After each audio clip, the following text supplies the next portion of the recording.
Même après quelques mois de la CAN, beaucoup se demandent quel est cet homme qui est venu retirer l'équipe ivoirienne des enfers pour leur faire gagner la récente Coupe d'Afrique, sachant qu'ils étaient déjà perdants.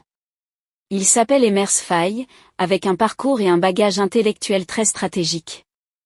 Emers Faye, l'entraîneur qui fait la fierté de nombreux Africains à ce moment et qui a su redéfinir l'histoire du football ivoirien, a vécu une vie très émouvante. C'est pourquoi nous vous invitons à rester scotchés jusqu'à la fin de cette nouvelle vidéo pour suivre son parcours historique.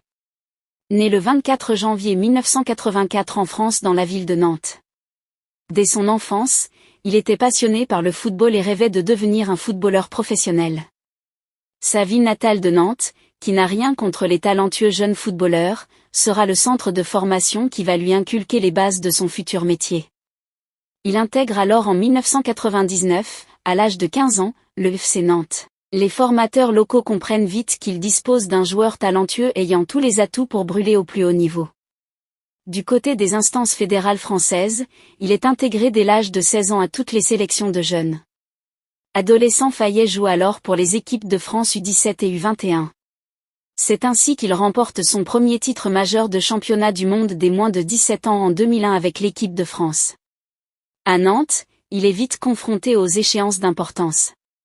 En toute logique, il fait ses premières apparitions en Ligue 1 lors de la saison 2003 à 2004 et participe à 25 matchs dès cette première saison. On le remarque d'abord pour ses qualités de récupérateur mais aussi pour sa faculté à percer les défenses. Jusqu'ici, Faye était destiné à jouer dans l'équipe nationale française. Cependant, en 2005, à la suite d'un changement de règles de la FIFA concernant l'éligibilité des équipes nationales, carrière, non pas en changeant de club, mais en changeant de pays. Il choisit en effet de défaire les couleurs de la Côte d'Ivoire qui ne connaît qu'à travers quelques vacances adolescentes. Sa démarche s'appuie sur un nouveau règlement de la FIFA. Ainsi, un joueur disposant de la doublée nationalité peut changer de sélection même s'il a déjà été choisi dans une autre sélection des jeunes.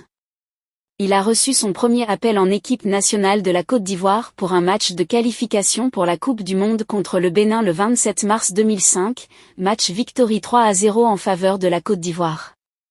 De 9 mai 2007, Nantes est relégué de Ligue 1, et Faye dépose une demande de transfert. Il était bien obligé de quitter son club de formation. Nantes doit se laisser de nombreux joueurs de fait d'être descendu en Ligue 2. Faye doit trouver un club d'une toute autre ambition. Au cours du mercato de l'été 2007, Faye est finalement transféré en Première Ligue pour Reading en Angleterre, le 2 août 2007, en signant un contrat de 3 ans avec l'option d'un 4e. Recruté pour plus de 3 millions d'euros par Reading, Faye, âgé de 24 ans à l'époque, y vivra une saison cauchemardesque avec le club anglais qui lui a aussi été relégué au niveau inférieur et avec lequel il n'a participé qu'à 8 rencontres en championnat. En juin 2008, il est prêté à l'OGC Nice de Ligue 1, en vue d'un transfert définitif. Il a fait ses débuts dans son nouveau club le 9 août 2008, lors d'une défaite 1-0 contre le Havre.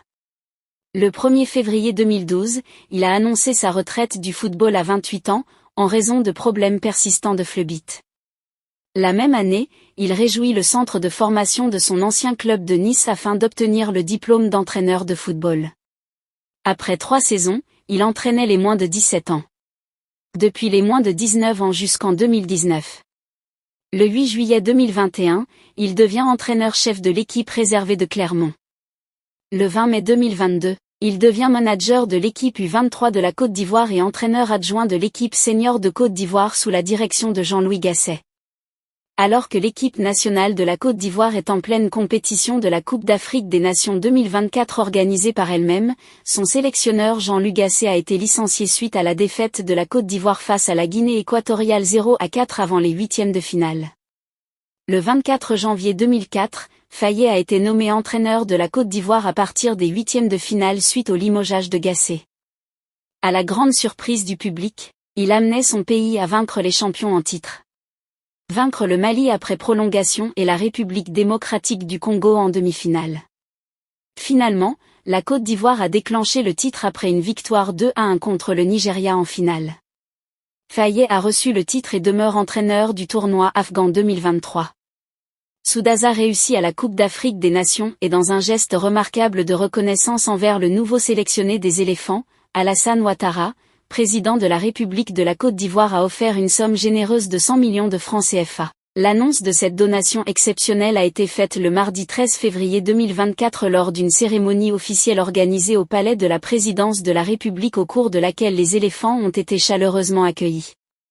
En plus de cette gratification financière, le sélectionnaire par interprétation des éléphants a également été élevé au grade d'officier de l'Ordre national. Une autre expression tangible de la gratitude du chef de l'État envers le coach qui a conduit les éléphants à la victoire lors de la CAN de 2023. Faye est passé en quelques semaines du statut de coach intérimaire à celui de héros national portant fièrement de titre de best coach. Sa nomination avait pourtant été accueillie avec scepticisme par certains. Mais Faye a su insuffler un nouvel esprit à l'équipe, rallumant la flamme de la détermination.